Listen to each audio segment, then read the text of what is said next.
The country is following a mounting clash between the Trump administration's effort to declare wartime powers to deport when there is no war. Now, that was ruled unlawful by a federal judge. Then there were reports that Trump officials deliberately defied that judge's order. President Trump then unloading on that same judge, demanding his ousting through impeachment. All of this coming through in the past 24 hours on this story that we've been bringing you. Now, the court process part will take time. But as this clash escalated, legal experts wondered if and how the Supreme Court would view these blatant efforts to test or defy court orders, and would they weigh in some manner or more quickly? Because Trump is accused here of not only obviously violating the law full stop, saying I have wartime powers when there's no war, but then furthermore, allegations and evidence that he would abuse power and try to intimidate that judge, pushing for the impeachment, which is usually reserved, of course, for bribery or misconduct, nothing like this. But that might be a ploy to put pressure on judges or to oust them. Trump's DOJ also taking related measures, asking that this judge be removed from the case, while legal experts see no grounds for that. So tonight, as we return to this ongoing story, that was one of the big questions. How would the Supreme Court or Chief Justice Roberts respond? And the news is an extraordinary public rebuke of President Trump from the Supreme Court Chief Justice himself, from the famous leader of this court, a Republican appointee, by the way. This is, and I'm about to read it to you, it's brief and clear, a striking and rare development. Justices rarely comment on pending government disputes outside of the court rulings they issue when it's time for them to rule. And the Supreme Court is nowhere near ruling on this case. That's at the district level in a very early posture if you want to get into it. Indeed, most justices go many years without saying anything out of court that could be seen as criticizing or disagreeing with a sitting president. All of that is the context for this. This is the first time Chief Justice Roberts has spoken this way in President Trump's second term with all of these legal issues. The statement reads, for more than 2 centuries, it has been established that impeachment is not an appropriate response to disagreement concerning a judicial decision. And he refers to the normal review process that exists for that purpose. This is new. It's a big deal. It is a direct rebuttal, a legal fact check, and a line in the sand right now while it matters. Chief Justice Roberts knows how even lawless and precedent-busting requests by Donald Trump can quickly be embraced by parts of the Republican Party, or all of it, can pick up steam in a MAGA Congress. And so he's using his power right now to hold the line against a president who would abuse the process to intimidate judges, to try to get them removed, to try to end the very real checks and balances we have in our system. This is one of those stories where a day ago or a week ago, people were saying, when are we going to hear from the Supreme Court in a more direct way if these things are as bad as we are hearing they are? And tonight, the news is we have now heard from the Chief Justice. Now, some context. If you could remove judges when you disagreed with them, then we wouldn't have checks and balances. I mean, the president's really usually the most powerful politician in the country and usually the world.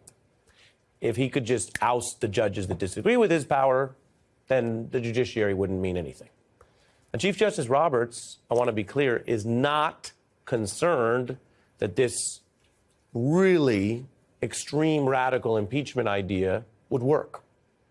He's not concerned that Donald Trump could actually get this or any other federal judge removed because they disagree on a ruling. I'll remind you why. The House can start an impeachment process. So you could get it going and you could try to intimidate and harass judges this way.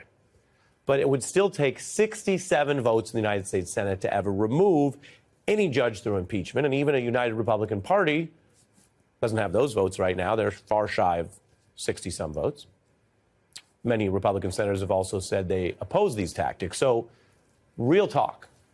It is not like Roberts had to act to keep these judges in office. He could have let this all play out, but he acted today on apparent principle, summoning his authority, pushing back on this attempted creeping normalization of the tactics we've been reporting on that are clearly against the rule of law, and some are even authoritarian. That's the constitutional part. Then there's the deportation, these issues, the clash over this weekend's ruling which held that any Trump administration plane holding these detainees needed to be returned to the U.S. Two Trump officials telling Axios they defied that order directly out of the White House, coordinated with DHS and Stephen Miller, the deputy chief of staff, landing the planes in El Salvador, while Trump's DOJ lawyers looked quite suspicious in a new hearing, because when they were pressed on this, they told this same judge that Trump is attacking that they wouldn't provide any more information. Pretty defiant. Hiding the available information from a judge also could be a rookie move if the information's already out there. This is the map of the flights that suggests the judicial order was violated. You don't have to absorb this all. We're putting it on the screen for you to understand that they could have shared some of these facts with the judge and they're hiding it. But the New York Times put this breakdown together with two planes in the air when the ruling came. The third hadn't even left yet. So to review tonight, the judge ordered those deportations stopped because the president claimed war powers in peacetime. Very simple. I only get to do this because we're at war, but we're not at war, the judge says. You don't get to do it. Trump officials then went forward with these deportations anyway across those 3 plane trips. Some officials even openly mocking the idea that they would have to follow a court ruling.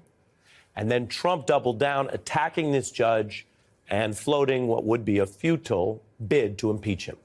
There's no evidence that you would get a bunch of Democratic senators to join in that effort, DOA. And then the highest court in the land's Chief Justice made this rare move to enter this very live conflict to rebut and fact-check the sitting president.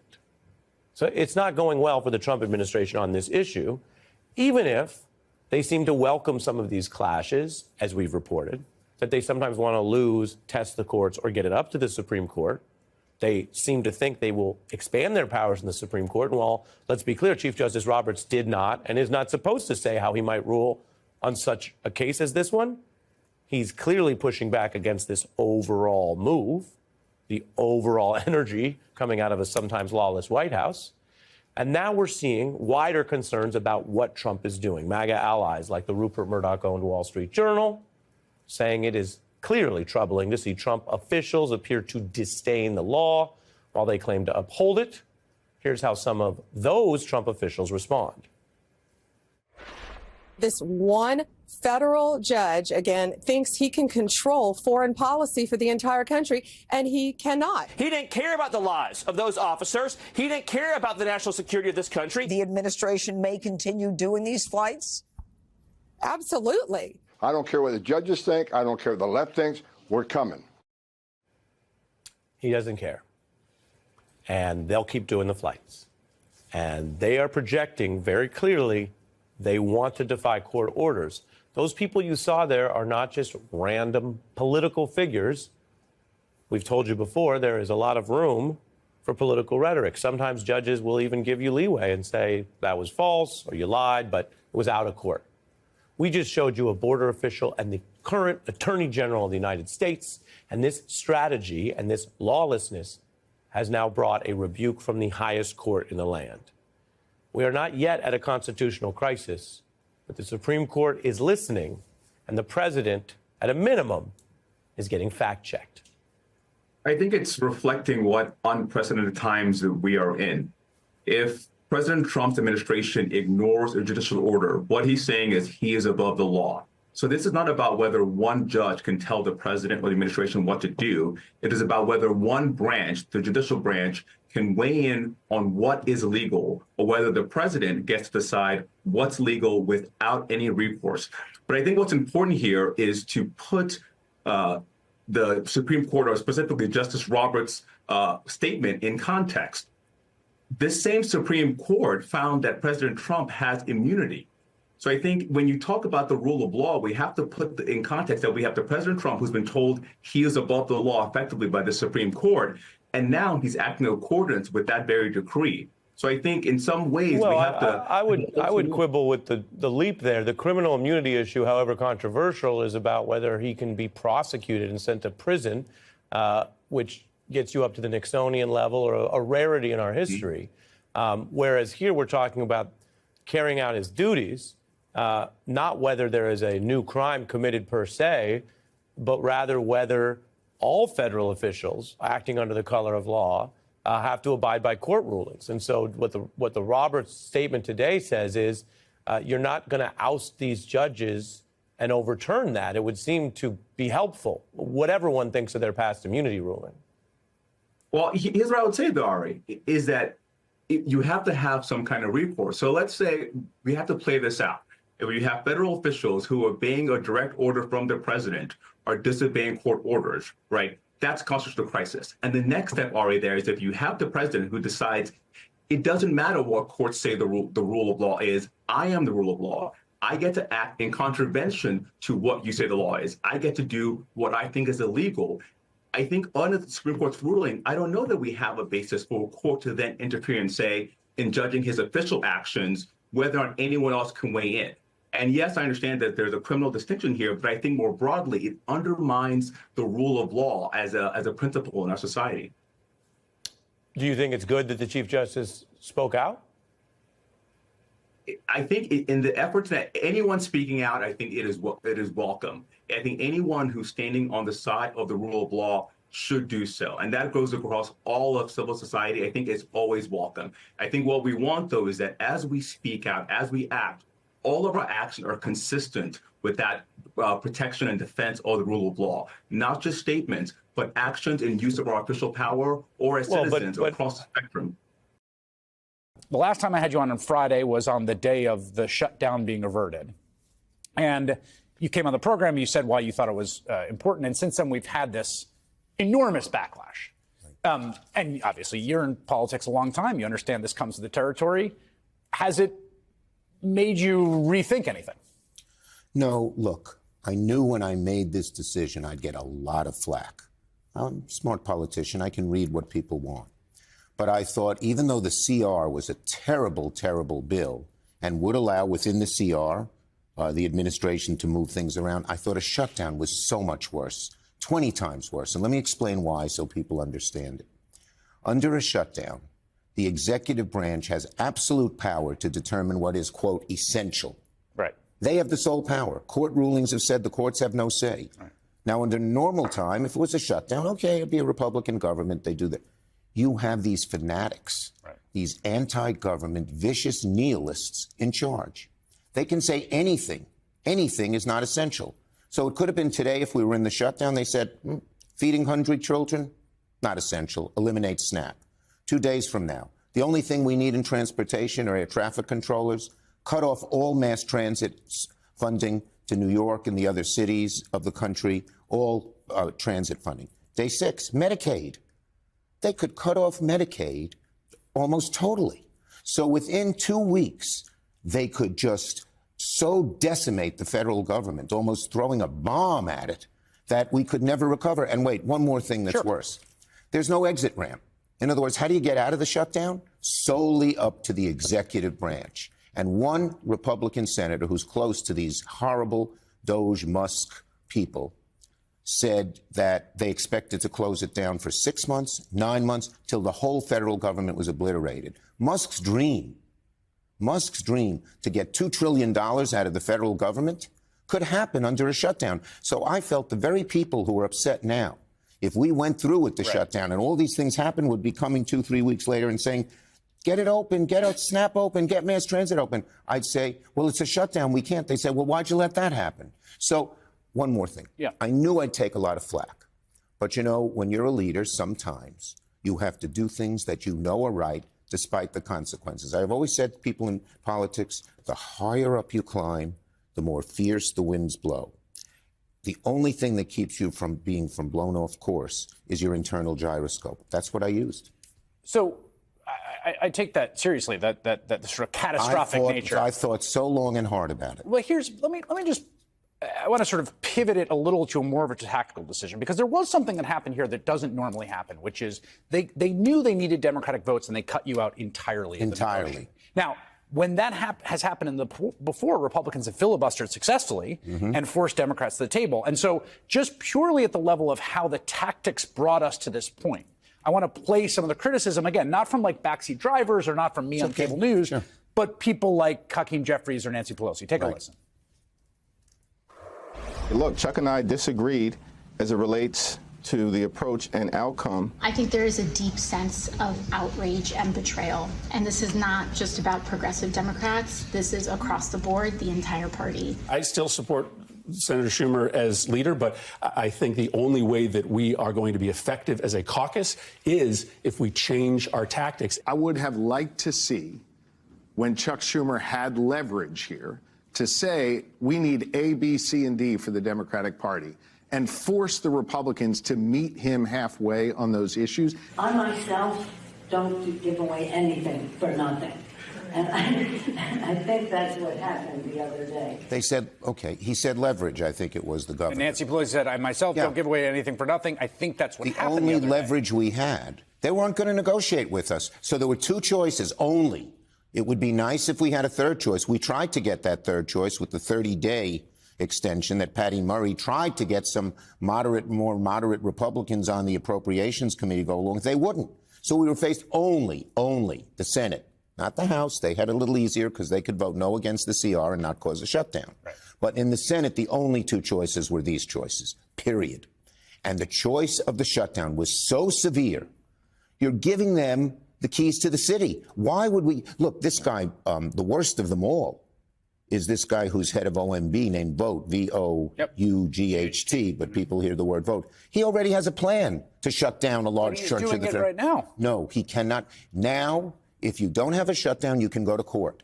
Right. And we've had some successful results in the courts. A lot of the judges we put in, Chris, you know, the 235, we've won about 85% of the cases. Shutdown, no court. They make the decision, and they can make it quickly, easily, and across the whole federal government, not just the things that were in the CR. But here's to me my understanding of the critique that's broader than the specifics here, which is about the level and depth of crisis we're in and the appropriate tactics to meet them. Mm-hmm. And so what I think people think is, first of all, we all know the Senate functions on unanimous consent. That's how anything happens.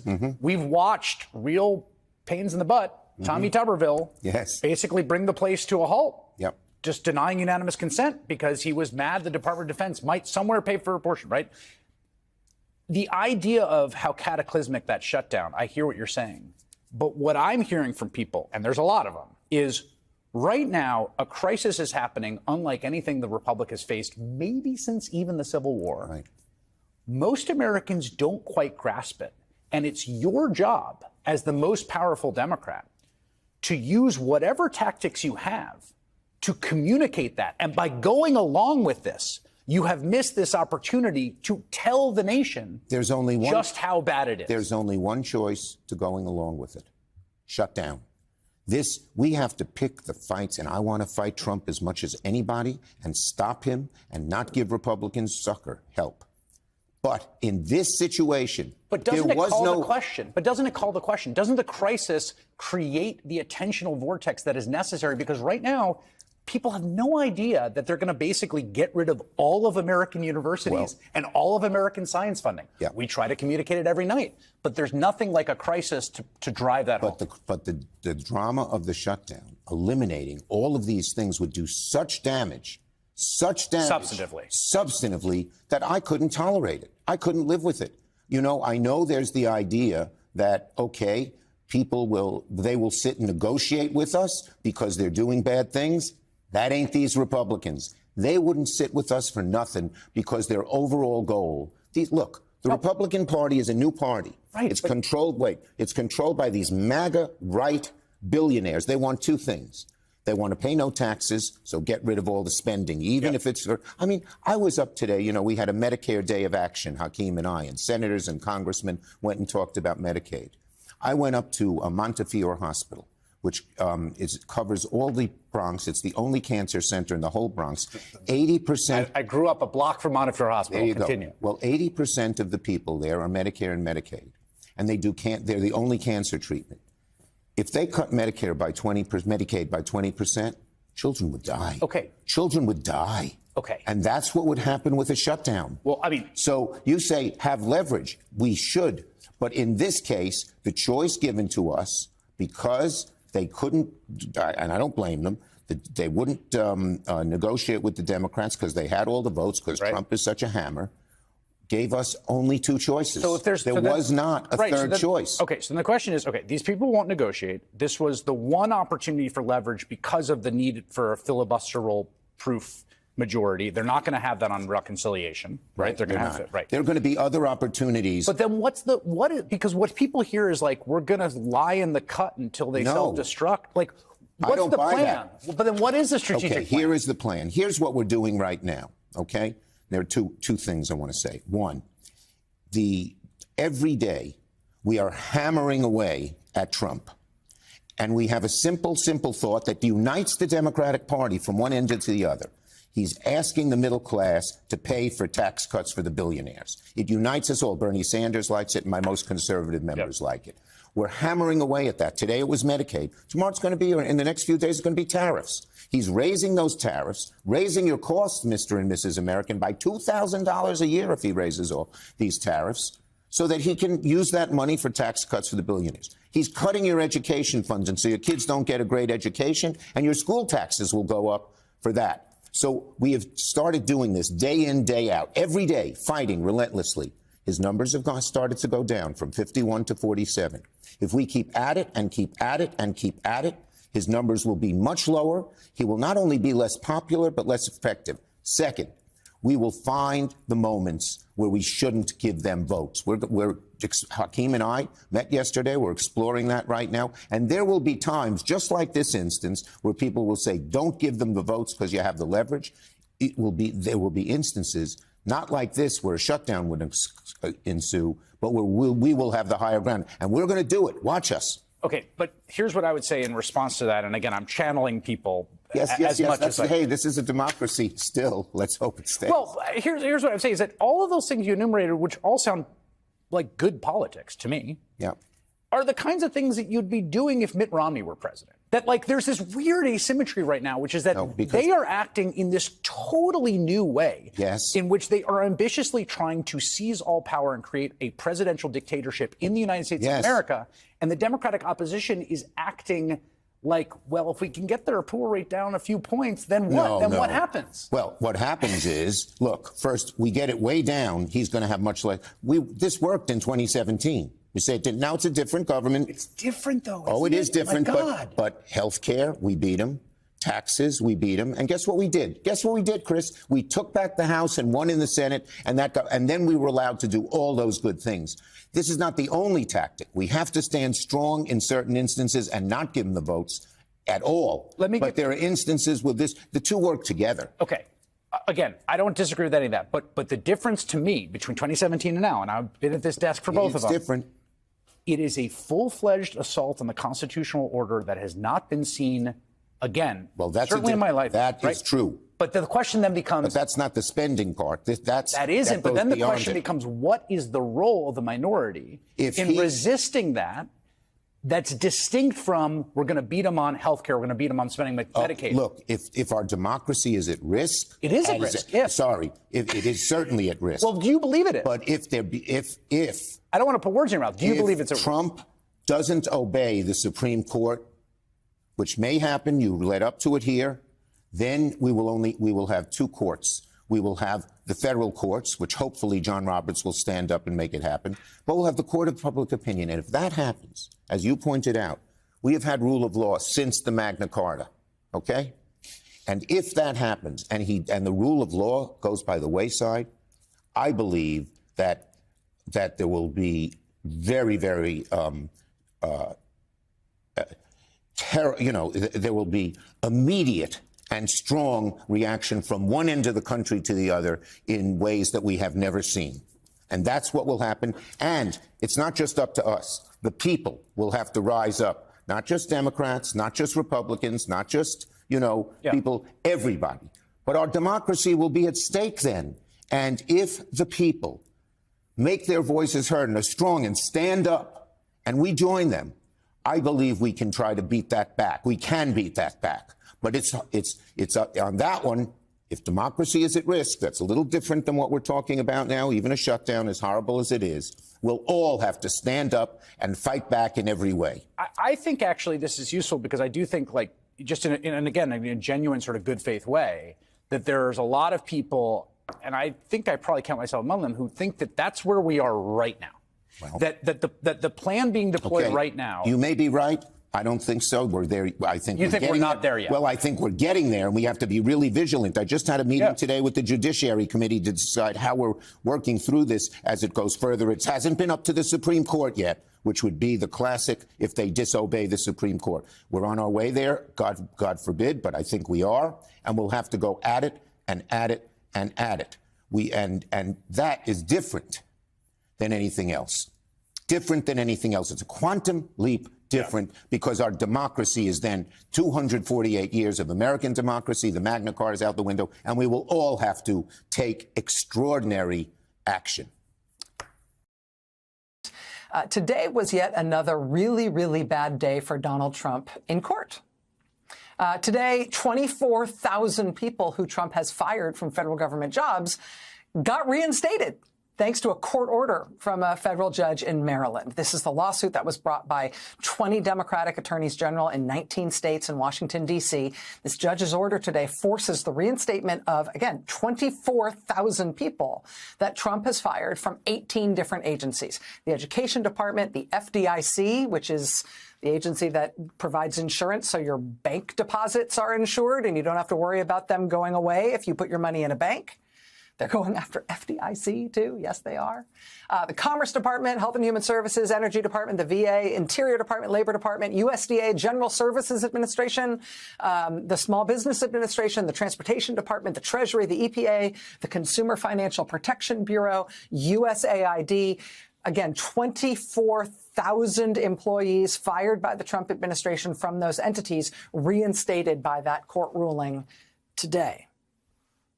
And speaking of USAID, additionally, on top of that ruling where USAID employees are reinstated by court order along with all those other agencies, a standalone blockbuster ruling from another federal judge today specifically ordering the Trump administration to reconstitute USAID and stop their efforts to shut it down, even to let them back into their building. The judge in this case said that the shutdown of USAID, quote, likely violated the United States Constitution in multiple ways.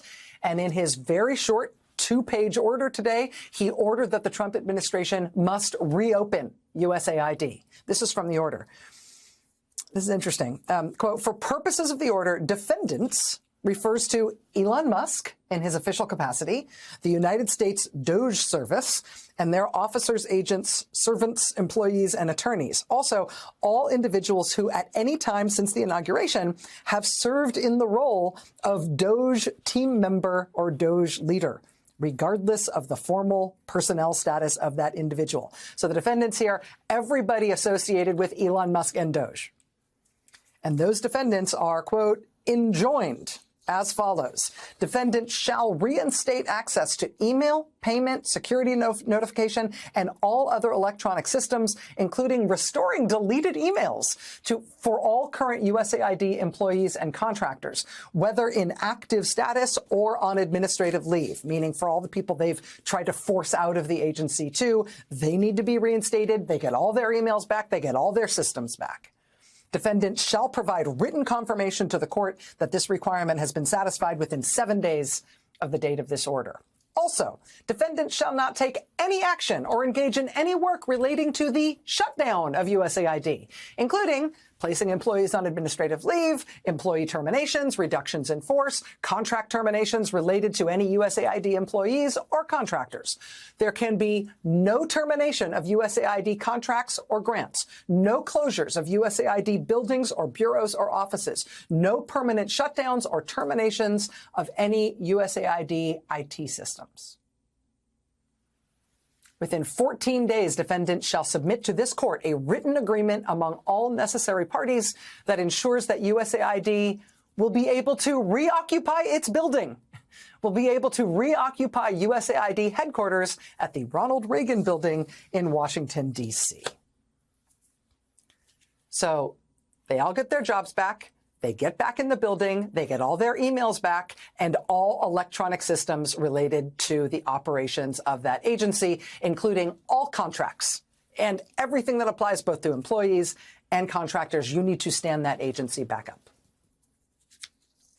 because what you have done to shut it down thus far, quote, likely violated the U.S. Constitution in multiple ways. Now, this, of course, will be appealed. This will not be the final word. You know, even if Trump and his top campaign donor, Elon Musk, continue to lose this badly in court on this case, there's no telling how they'll try to finagle their way out of it anyway. But, you know, thinking about the dimmer switch between democracy and dictatorship, the courts here are drawing a line. And for all, you know, Trump and Musk's sadistic glee about calling these people who work for the U.S. government criminals and, you know, removing their name from the building, and Elon Musk giggling and talking about putting it in a wood chipper, for all of their glee and sadism about this stuff, they're losing. They're losing under U.S. law. USAID, as of today, is hereby ordered back into existence under federal law. Trump was also soundly beaten in court today on his effort to try to throw trans service members out of the military. Now, the judge's ruling in this case is very measured and calm, but it just rips the Trump administration for even trying to say this is legal. Essentially, the judge ruled in this case today that the Trump administration never actually presented a real legal argument for why they think they're allowed to do this. They just asserted with no supporting evidence that anybody who's trans, by definition, is unfit for military service. And legally, that's not how it works. The judge said the service records of the plaintiffs, the people who brought this case, who all have stellar military records, the judge points out that the experience of just these plaintiffs in the military disproves that they are somehow manifestly unfit just because of who they are. So the judge issued an injunction against the Trump administration in enforcing this new ban on trans people serving in the military. And the judge wrote this in her ruling, quote, "The court does not issue this preliminary injunction lightly. Judicial overreach is no less pernicious than executive overreach. But the coordinate branches must, by their mutual relations, be the means of keeping each other in their proper places." And that, of course, is a quote from the Federalist Papers, from Federalist number 51 by James Madison. The ruling continues, quote, "The president and defendants could have crafted a policy that balances the nation's need for a prepared military and Americans' right to equal protection. They still can. But this ban is not that policy. The court, therefore, must act to uphold the equal protection rights that the military defends every day. The court's opinion is long, but its premise is simple. In the self-evident truth that all people are created equal, all means all. Nothing more, and certainly nothing less." End quote. Trump administration just had a terrible day in the nation's courts today. They lost in court on their efforts to fire tens of thousands of people who work for 18 different government agencies. They lost in court on shutting down USAID. They lost in court on discriminating in this way against trans people. And Republicans supporting Trump are facing incredible blowback in their home districts from their own constituents. We begin today with a phone call that Ukraine and our allies and those who care about our standing as the world's leading democracy for now have been waiting anxiously and with bated breath to hear about. Donald Trump and Vladimir Putin spoke for more than an hour and a half today. Both the White House and the Kremlin have released a readout of the call on their own. A readout of the call from the Kremlin says that Russia has agreed to a 30-day ceasefire on attacks on energy infrastructure. The White House also made note of that, saying this, quote, "The leaders agreed that the movement to peace will begin with an energy infrastructure ceasefire, as well as technical negotiations on implementation of a maritime ceasefire in the Black Sea, full ceasefire and permanent peace. These negotiations will begin immediately in the Middle East." The White House also touted the potential for economic cooperation with Russia, as did the Kremlin. It remains to be seen if Russia keeps its word on refraining from attacking Ukraine's energy grid and infrastructure. And notably absent from these announcements made after the call were any signs of any concessions from Russia or any talk of any possible punishment for Russia. In short, there were carrots, but no sticks.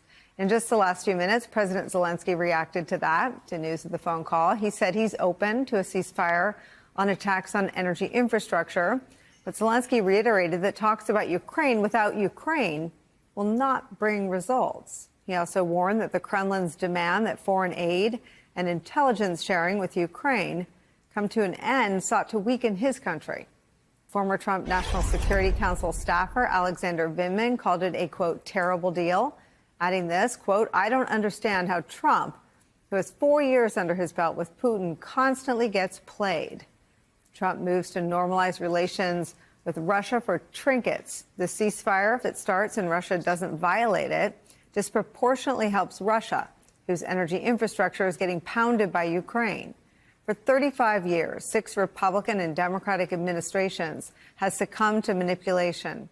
Russia has been extremely successfully dangling small wins and threatening terrible consequences to get the U.S. to compromise and capitulate. But no one has been played as hard as Donald Trump. That's where we start today with some of our favorite reporters and friends. Former CIA director, now MSNBC senior national security analyst John Brennan is here. Also joining us, New York Times diplomatic correspondent Michael Crowley's here, and MSNBC columnist, author of the newsletter To the Contrary, Charlie Sykes joins us. Michael Crowley, take us through what is known at this hour about this call. Well, Nicole, thanks for having me. And, this is, I think, has to be a disappointment for President Trump. It's a limited, it's, as Vladimir Putin often is, it's a strategically played. It's a very limited concession by Putin to agree to a mutual halt on strikes on energy targets by both Russia and Ukraine. And in that sense, it's not a flat rejection of the ceasefire proposal that the U.S. and Ukraine were able to draw up in Saudi Arabia a week or so ago. It's Putin seeming to play along and be willing to stop some kind of fighting. And I think he's going for headlines, ideally in his mind, that say he's agreed to a ceasefire. But it's a very limited agreement on his part. The overwhelming majority of the fighting will continue. So really on this core idea of stopping the fighting, Putin is not agreeing to that. Some analysts say that actually stopping energy attacks specifically benefits Russia more than it benefits Ukraine. And more generally, and I think more importantly, Putin reiterated, very extravagant demands that he's been making of Ukraine, the United States, and the West, saying that all military assistance has to stop. Intelligence sharing has to stop. No more military aid to Ukraine. And he continues to talk about the root causes of the conflict. He's looking for, it appears, huge concessions by Ukraine and basically capitulation by Ukraine and the West. So superficially, it looks like he wants to make a deal. But more broadly, I think he is playing rope-a-dope, playing for time, and feels like he has the upper hand here. He just doesn't want to give Donald Trump a flat no that will potentially poison the friendship that's burgeoning here between Trump and Putin as they try to reset relations between the U.S. and Russia. I mean, Michael, let me just level set, though, with he may not have wanted to say no on the call, but his actions say hell no. I mean, this is Times reporting Russia escalated sabotage to pressure U.S. and allies on Ukraine. Russia significantly stepped up its sabotage campaign over the past 2 years as it sought to pressure Europe and the United States to curb their support for Ukraine. The report by the Center for Strategic and International Studies is one of the first that tries to quantify the scale of Moscow's covert campaign that targeted undersea cables, warehouses, and railways. It found that Russian attacks in Europe quadrupled from 2022 to 2023, then tripled again from 23 to 24.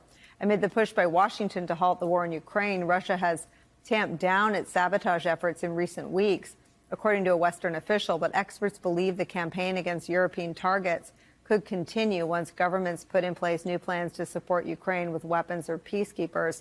That's the reporting. It draws into question what Trump knows about what Russia has been up to. Do we have any visibility into how fulsome the intelligence picture is when it comes to Russian sabotage? Yeah, there's a lot of intelligence on this, not just from the U.S., but European governments who are focusing enormous amounts of resources on this. And some months ago, I forget which countries exactly, but some European nations detained a Russian ship that was, I think, posing as a fishing vessel and was suspected of sabotaging underwater cables, maybe by dragging an anchor. So they're not only stepping up their intelligence, they are looking to act on it. But it's not something that I've heard the Trump administration talk about in the least. Now, what they'll say is, look, we're trying to do a deal with Russia. Don't measure us by our words. We don't need to get into a shouting match with Moscow. We need to stop the war. Fine. But again, to go back to your first question to me, I'm just not seeing any sign that Vladimir Putin is prepared to make any meaningful concessions and that he is making demands that essentially are completely unacceptable to Ukraine. So he's dug in, and I don't think he wants to be seen giving a flat no to everything. So he's saying yes to as little as possible to something that probably would benefit him, but again, is making maximalist demands. Mitch McConnell, for his part, Director Brennan is not that into this. Let me show you what he had to say. If you look at the Ukrainian supplemental from last year, it produced jobs in 38 different states, including ours. We had no personnel there, so no one's getting killed. We're just helping a friend to fight back against an invasion. What we want to avoid here at the end is a headline that says Russia wins and America loses. With that, I'll be happy to take a few questions. Senator, how would you describe the relationship between President Trump and Vladimir Putin? I'm sorry? How would you describe the relationship between President Trump and Vladimir Putin right now? Well, I think we're all watching the beginning of a rather different kind of administration. John Brennan, that counts as saying more than it sounds like from Mitch McConnell.